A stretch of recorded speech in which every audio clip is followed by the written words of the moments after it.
My son, Jace, had waited all year for this. He was turning 7, and despite all the chaos my family brought into our lives, I was determined to give him one good memory. Just one. We'd rented out the small party room in the local community center. I baked his cake myself, stayed up late shaping it into a Minecraft creeper with green fondant and little sugar blocks. He loved Minecraft. That's all he talked about for weeks. But the moment my sister Nicole showed up, I knew something was off.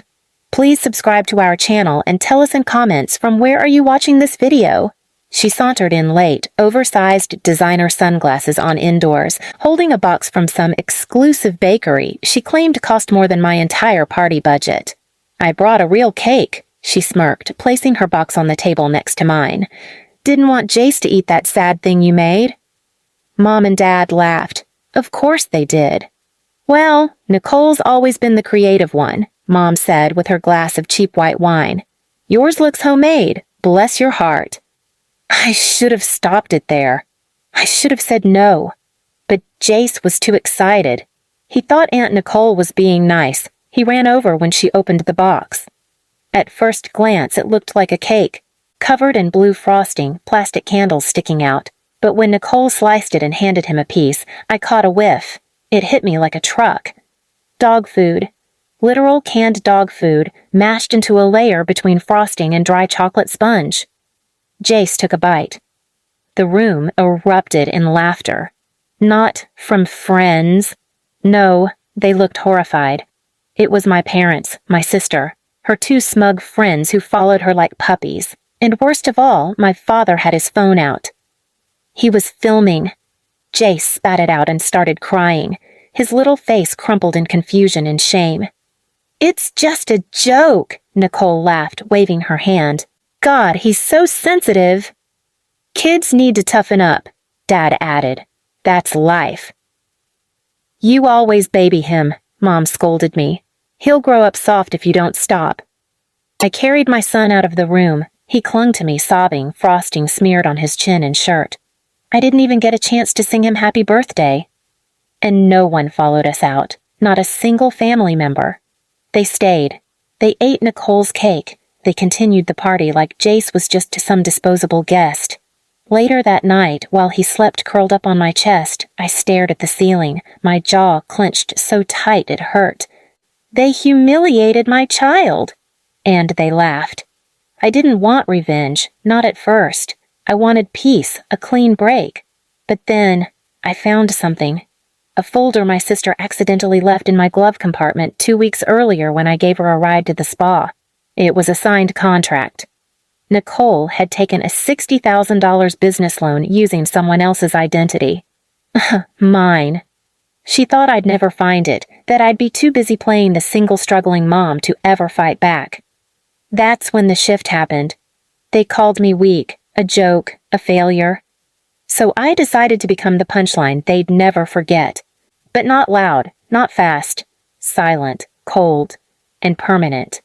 I didn't react right away. That's how they always expected me to behave, explosive, emotional, desperate. But I was done giving them the reactions they fed off. Instead, I waited. While Jace slowly returned to school and therapy, I quietly made copies of the loan documents Nicole left behind. I confirmed the forged signatures, the falsified pay stubs, and even a fake LLC she created in my name. The woman was bold. She thought identity theft was just another one of her small manipulations that didn't really count because it was family. The first thing I did was visit the bank. I walked in with my son's hand in mine, copies of my actual income, proof of my own signature, in a voice that didn't shake. By the time I walked out, the fraud division was already opening a formal investigation. They promised me I wouldn't be held liable, but Nicole, she was going to get a little surprised the next time she tried to apply for anything. But that wasn't enough. Not for what she did to my child, not for the way my parents laughed.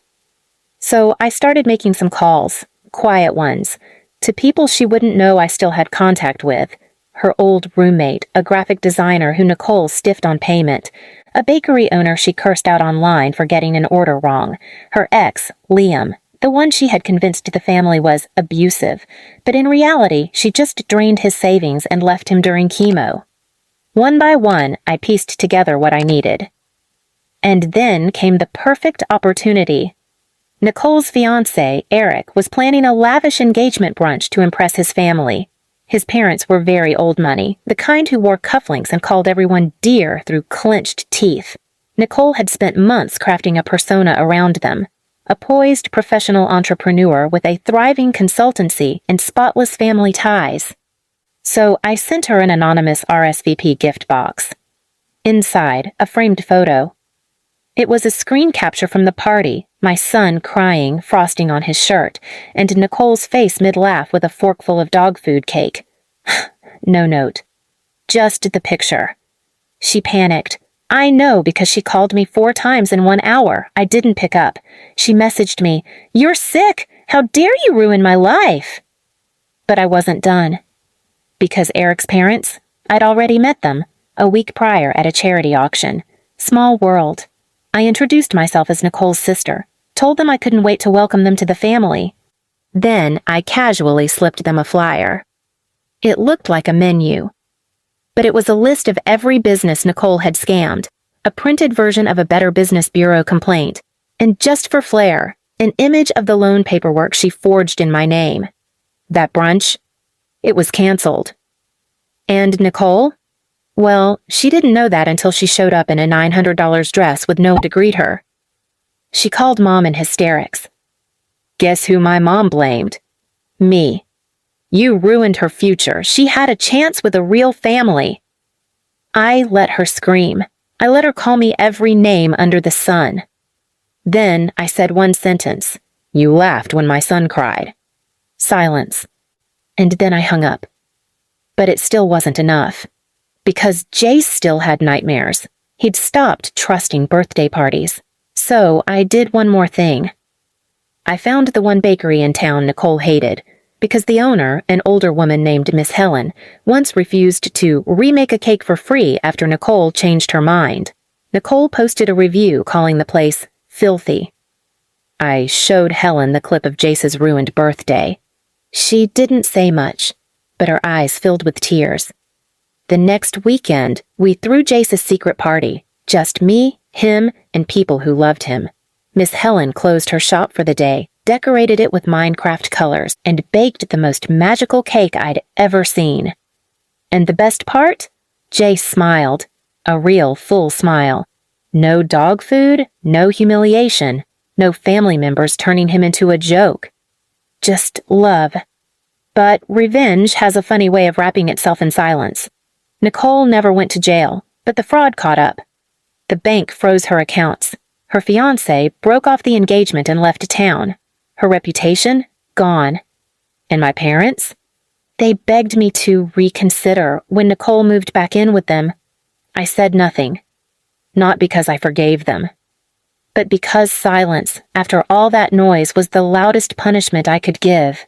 3 months passed, quietly, peacefully. I didn't invite my parents over. I didn't return calls. I didn't even bother blocking them anymore. They were shouting into a void, and I had made peace with it. But Nicole wasn't finished.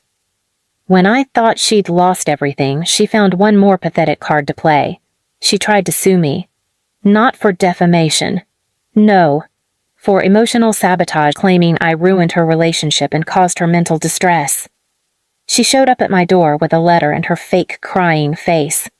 You think you're so noble, don't you? You're just bitter, she hissed. You're mad your life is boring and your kid is damaged. I didn't let her finish. I closed the door and called my lawyer. Turns out Nicole had no case, but I didn't want to just defend myself. I wanted her to feel what helplessness tastes like.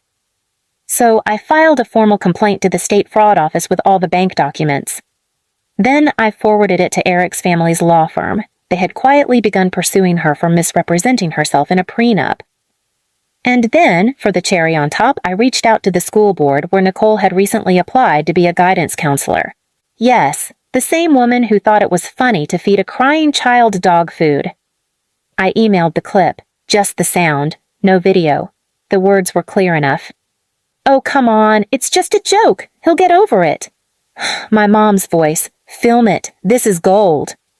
And laughter, so much laughter. They rescinded her interview offer the next day. Nicole found out where I worked, tried to show up and scream outside my office. This time, I didn't say a word. But the security guard did. It was Miss Helen's nephew. He escorted her off the property like a piece of garbage, and he left her with one final sentence. "You mess with someone's child, don't be surprised when the whole town shuts its door on you."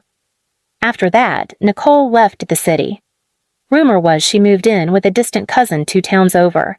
She deleted her social media, changed her number, and last I heard, was working part-time at a store she used to mock. My parents, they didn't learn. They sent a letter, handwritten for once. Inside was a birthday card for Jace with a $5 bill. No apology, no explanation. Just a line that said, "You're still family, don't punish us forever." I let Jace tear it up. He didn't even ask who it was from. He just smiled and said, "Do we still get pizza today?" And I smiled back, "With extra cheese." Because that was the real victory, not the revenge, not the silence, but the peace. Peace that came from knowing I didn't have to explain, defend, or expose anymore. Nicole destroyed herself. My parents buried their own relationship with my son. And I baked my own cake. With real frosting. And a future no one could steal.